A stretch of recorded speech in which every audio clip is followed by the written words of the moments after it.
All right, we're back. Hello.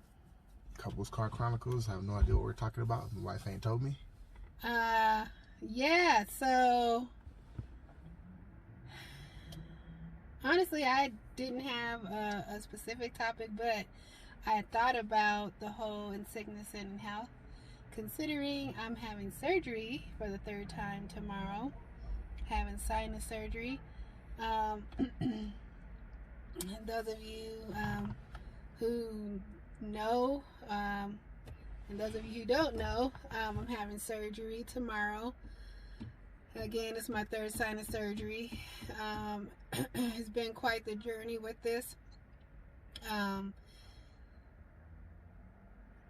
lot, mainly I think I said in the previous package, talking about the weight loss, a lot of most, if not all, my weight gain came from having been on steroids as a result of this surgery, which I am currently on steroids now for the past 2 weeks.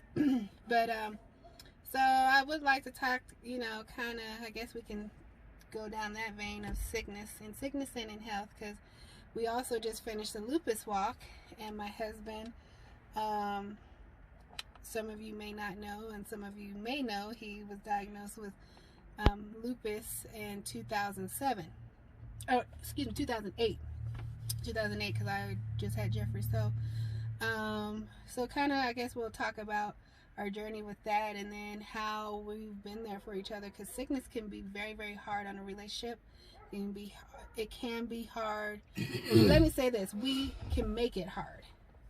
But it can. There are things that go along with, like, recovery, and where one person has to do more, and so kind of just we can go talk about that and how we've been able to overcome that, because it seems like since we've been together, we've definitely overcome a lot of my sicknesses.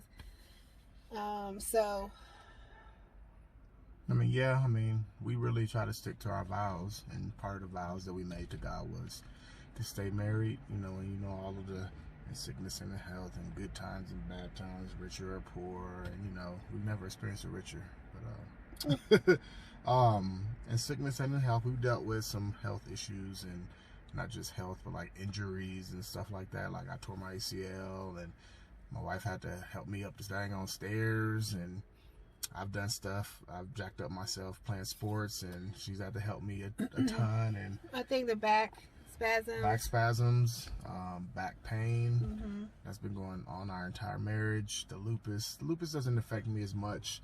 What affects me the most is just being out in the sun. And whenever I'm out in the sun and I come home, my wife knows that I'm about to go to sleep. I think it used to be an issue earlier on in our marriage, but I think the older we get, the more we understand, and she just knows it already. So if I'm out all day golfing and it's hot, or if I'm out doing anything out all day in the sun, she's like, yep, he's gonna come home and take a nap, because he needs it, because I'm photosensitive. So it beats me up. So, but my wife is always there for me, always has been. She actually, when I got diagnosed with lupus, she cried and I didn't. Which is, I don't know, I took it very, very hard. I remember that specifically. Because I got the wrong diagnosis, remember? The doctor called me. The nurse called me and told me I did not have systemic lupus. And I called you and told you. And then she called me back and told me she gave me the wrong information, and I was systemic. And then I called you back and told you that it was systemic. Yeah, and that was in Atlanta. We were in Atlanta, and I took that extremely hard for me. And I think because we had lost his cousin to lupus, Brandy, and then as a result of complications related to lupus, and then at the time his other first cousin on his dad's side, Nikki, she was sick with it. So it was devastating to hear that someone you love is having to deal with a disease.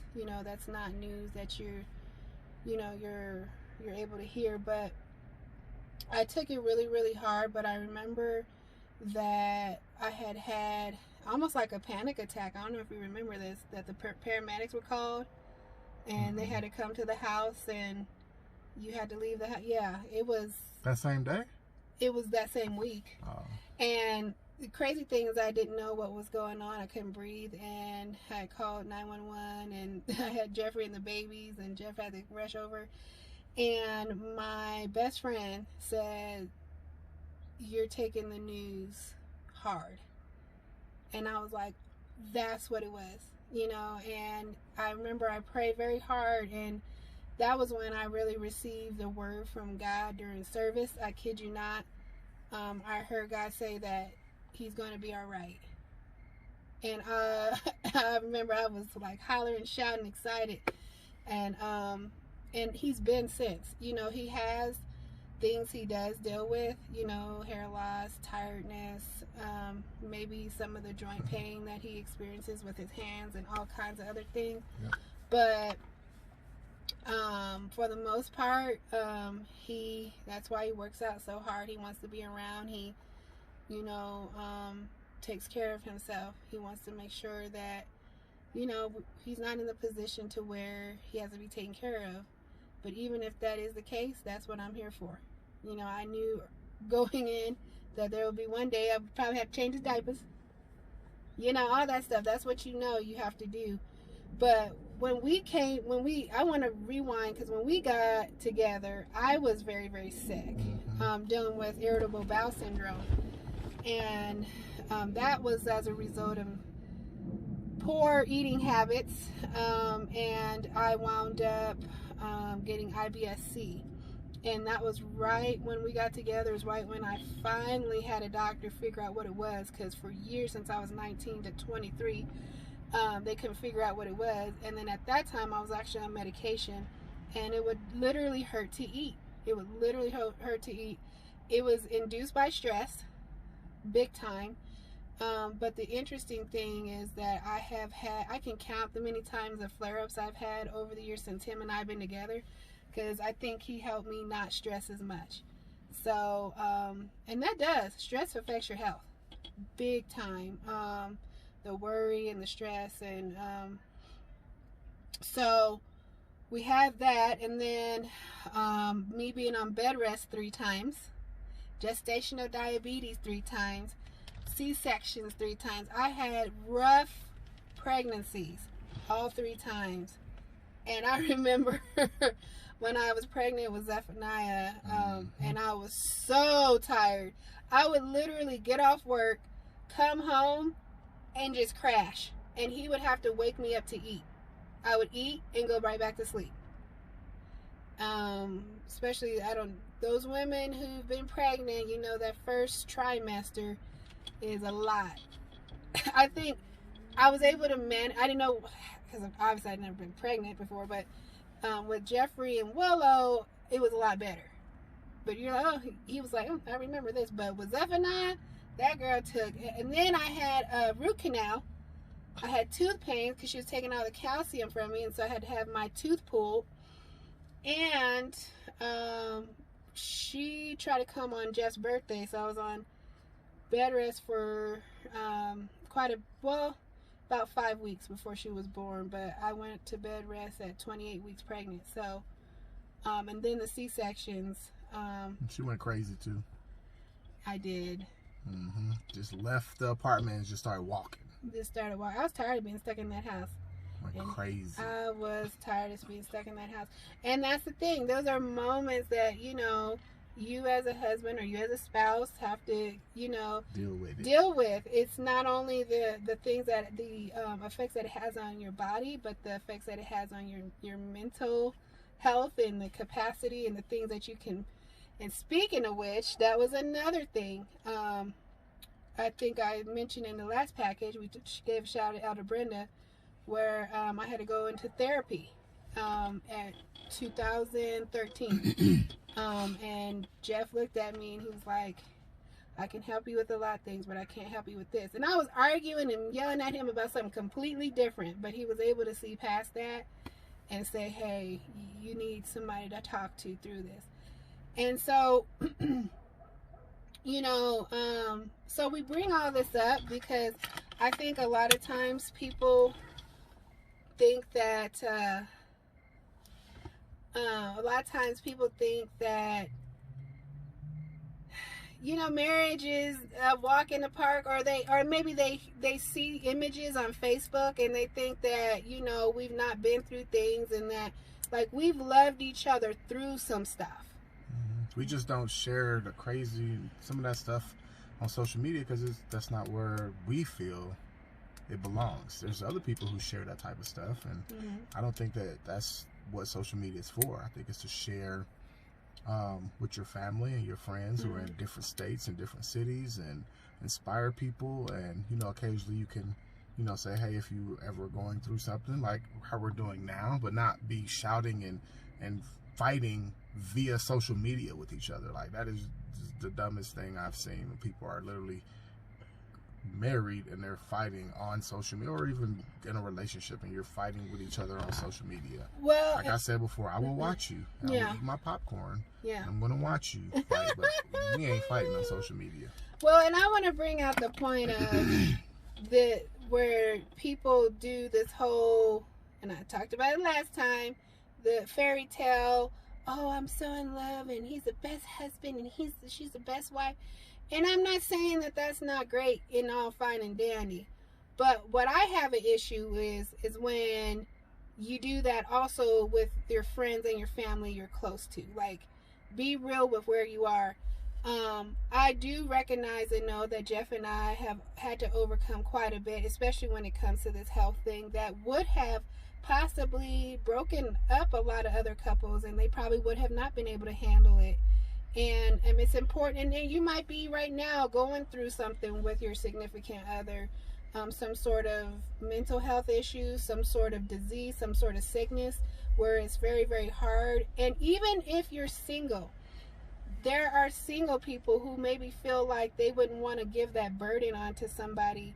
But when someone really loves you, they love you for you and all of you, considering that life is going to happen. You know, life is going to happen. Not going to be healthy forever. You're not going to, listen, Father Time is undefeated. I say it all the time, and I got that from my husband. You're not going to, I turned 40, whoop, whoop, turned 40, and I feel like, you know, I'm very active, but I feel them 40 creaks. I feel the knees, I have to stretch. My husband gets on me because I don't stretch enough. All kinds of stuff that I feel where before, you know, when I was younger, I could just bounce up and do stuff quick, and I'm feeling that, you know, and that's part of age and getting older.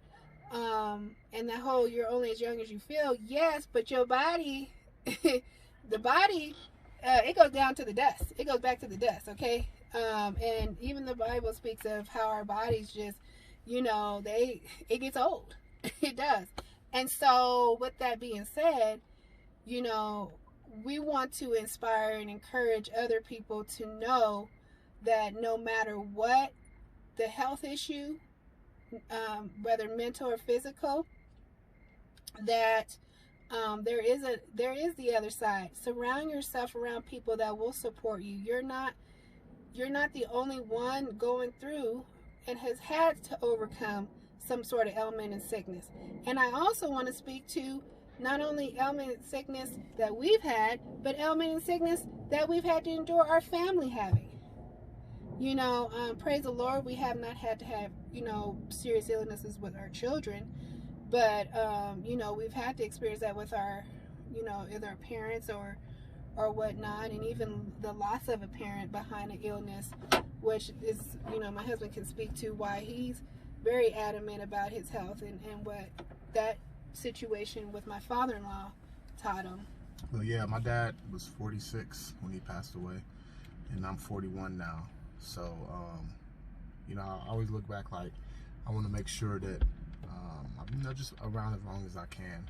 Like, if something's wrong, go to the doctor, you know. I grew up that, you know, where we just didn't go to the doctor.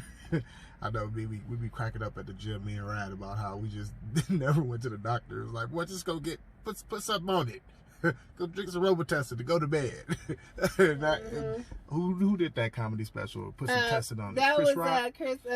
Everybody hates Chris. Yeah. He was like, drink some Robitussin. Yeah, and like those are jokes, but that was real, man. We didn't go, so for most of my earlier adulthood, I didn't go to the doctor and get stuff checked out and do anything. It wasn't until I got with my wife that she started, educating me on things like drinking water and going to the doctor and all that. Now I don't play. If something's wrong, I'm going to the doctor, get it checked out. And that's what I have insurance for, right? Yeah. So, I think about my dad because he met Zephaniah, but he didn't get to meet Jeffrey. He didn't get to meet Willow, and I don't want to put that that same burden on my kids. Like I want to be around as long as I can for them, as long as I can for my wife. And I know I can't control when it's my time, but while I'm here, I'm going to work my best to prepare my body as best as I can to keep living, to not just be old, but be old and be able to still enjoy life. Yeah. I don't want to be old and can't move around. Like I look at Master Tran and I'm like, man, that dude he's a beast. Yeah. I can't even be keeping up with him sometimes when I go to his gym and visit. I'm like, man, like that's where I want to be when I'm his age. Yeah. And when I see other people who are older than me doing that, and Yeah. then I try to inspire people who are younger than me.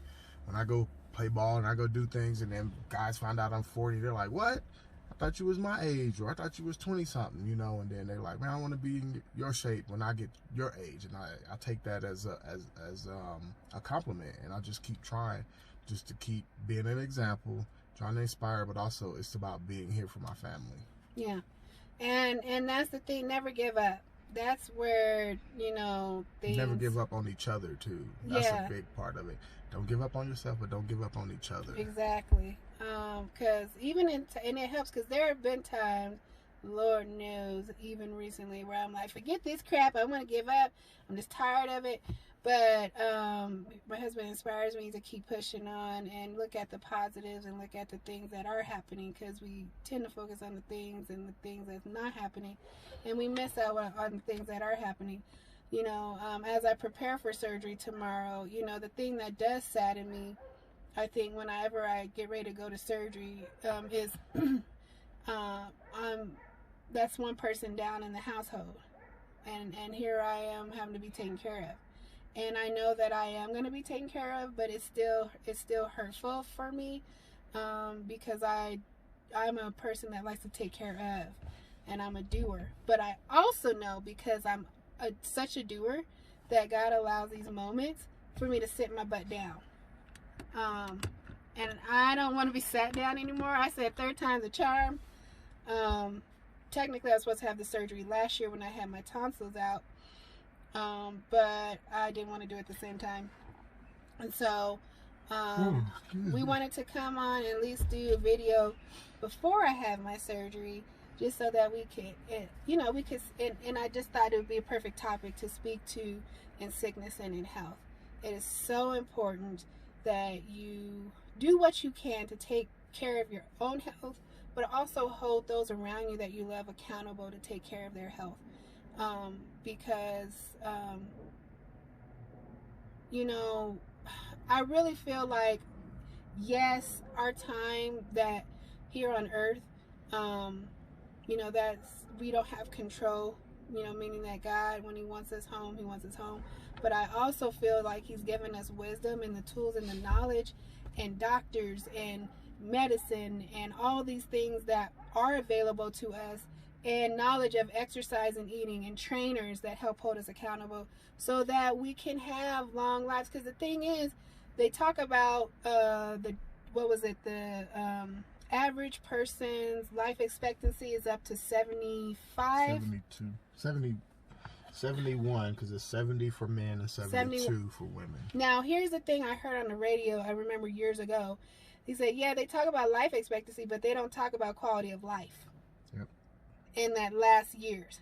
And I was like, man, what a revelation. Because they're like, you can live to be however long, but that don't mean your quality of life is going to be, you could be hooked up to a tube, or, all this kind of stuff. And yes, and those things happen, right?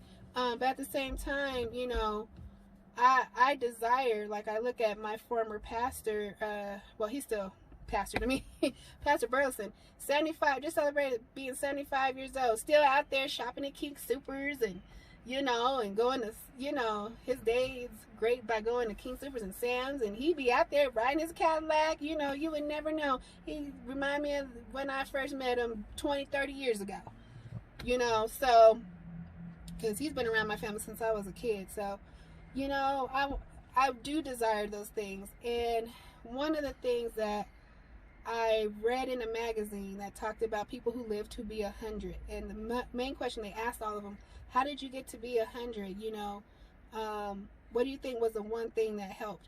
And they all said various things, but there was one thing they all said in common, each and every person. And the one thing was, they don't worry. They don't worry. They said they don't stress and they don't worry. They're like, and I was like, wow. That was the one thing they had in common. That was the one thing they all had in common. Like, and they all said something different. Don't worry about nothing. And I'm gonna tell you this. They did not say I ate right and exercised. Not to say, now let me put a disclaimer, because don't be going out there saying, see, I don't need to exercise. No. They were saying, you know, the things that they some of them said, yes, I did exercise and all of that, but that's not what they felt kept them. What they felt kept them was not worrying. Isn't that something? So worry has a huge effect on your body. And I remember I used to work customer service, and I always loved to talk to older people, and I asked them, man, you had a long life, especially those folks that are 90 years old, like, what's the secret? What is it? Don't worry. Ask somebody that's older, and ask them, what would you say is the one thing, and see what they say. My little mini survey I've done and things I've read and seen, it's always been that. So stress is a big thing. Whatever you need to do, I know for me, I'm recognizing worry has been definitely a huge part of my life, and I absolutely feel like it has affected my health 100%. And knowing that, first step is admitting it, and the second step is changing it. And I have made steps, and I've gotten better, because I was bad. Not saying I'm not bad now, but I'm worse. I was worse. I was a whole lot worse. So it's day by day. It's little many things you do each day. Prayer and really trusting in this God that I say I believe in on all things, and not have it be so part of my nature, because it's to a point where you've worried and it's been part of your life so long you don't even recognize it. But I have started to recognize those things, and it's never too late. That's why I want to say it's never too late. I look at one more thing. The Ernestine, I can't think her last name. She's the oldest bodybuilding woman. She's 83 now. She's a bodybuilder, and I can't think of her last name, Ernestine. But look her up. Oldest, because she's in the Guinness Book of World Records.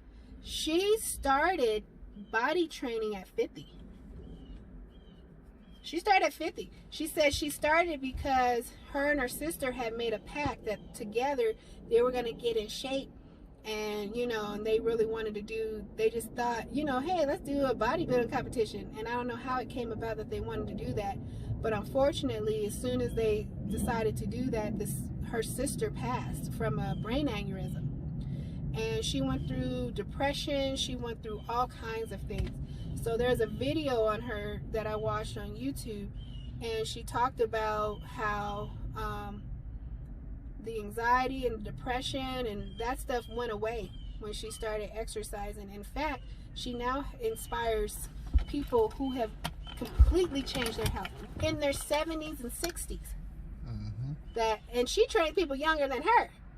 And she has a routine, though. She has a routine. She gets up and goes run 13 miles at 2 in the morning. She drinks egg whites at 8 o'clock. She's like, I don't eat other things. This is what I eat. I don't cheat. I don't do nothing else. She is regimented. She eats, and man, she looks amazing. Consistency pays off. It does. But, with the health thing, again, we talked about, of course, fitness and eating, and also the mental. Like, definitely the mental, too. Get the mental help if you need it. There's so many resources out there. A lot of companies offer it as well. It's super important. So important. I've seen it destroy marriages and bring marriages back together. Yes, that right there. We've been through a lot from all of us. Those of you tuning in. All of us have been through some stuff. Especially this year. Since Yay High, and then, especially this year, we've been through quite a bit, and still going through it. And it is okay to say, you know what, I'm not okay. I'm not, I sure did. I know I was on a phone call with a bunch of leaders last week, a lot of ministerial leaders that a group that I'm a part of. And you might as well call it like a fellows full of youth leaders. And they said, how's everybody doing? I'm not doing okay. I have to have surgery next week. I got to have a memorial service for my uncle. We got to bury my Jeff's aunt passed, who was definitely always been around every time I was there. So I know she was a part of his life for, gosh, since he was born in this world. So many things. I can't even think. So many things. Mom. Oh gosh. Mom. My mom, although she just finished her round of chemo. For those of you that don't know, speaking of health, there's a video I shared that she's surviving brain and breast cancer. She was diagnosed with stage 4 breast cancer 5 years ago, and this year she was diagnosed with stage 4 brain cancer. And she has really taught me definitely about how you don't give up. She took the attitude, and also we were there, we weren't going to let her either, the attitude of, what do we need to do to treat it? She did not take it as a death sentence. She took it as a testimony. Okay, this is something I'm going to beat and get over. And so, man, that has inspired me to pieces. So I think that's more my motivation and why I've been getting out and doing so much walking and so much stuff, because I'm like, my mom can do that and she can beat that. I can overcome anything. You just feel so strong and empowered. But so definitely get your mental health. It is important. We're not robots. We're meant to be connected, and these things affect us. And and that's even in our internal family. Not even talking about the social unrest, and all of that kind of stuff, the injustices, and that, and not that this is something we know that we've been dealing with for ever since we've been alive, but the fact that we talk about it's re-traumatizing, reliving, situations and reminders of, it's traumatic. And so talking with people, licensed people, even calling your friend does wonders. I just connected with Sasha and Paula, my besties, that and also I always talk to Regina. I talk to her all the time. Talk to Pam. I talk to Lavana. Like, I have so many people I talk to all the time. Tamika, God bless you. I know you've been going through, prayers for you all. I have friends that I talk to and connect and can text, pray for me. Do that. It helps so much, because I feel them prayers. I feel them thoughts. People check in with me, even though I know that they're dealing with a lot of stuff, but they still check in. Check in with your friends. Be a place where that they can come to and talk to, because there's people who are taking their own lives because they feel like that they're dealing with it by themselves and no one to talk to. Yeah. You have someone to talk to, and that will not abuse and use your information and try to spread it and all that. There's people, heck, message us. I'm telling you right now, let me tell you something about me and my husband. We don't have time to be messing around and taking somebody's information and say, ooh, did you hear so-and-so? That's not us.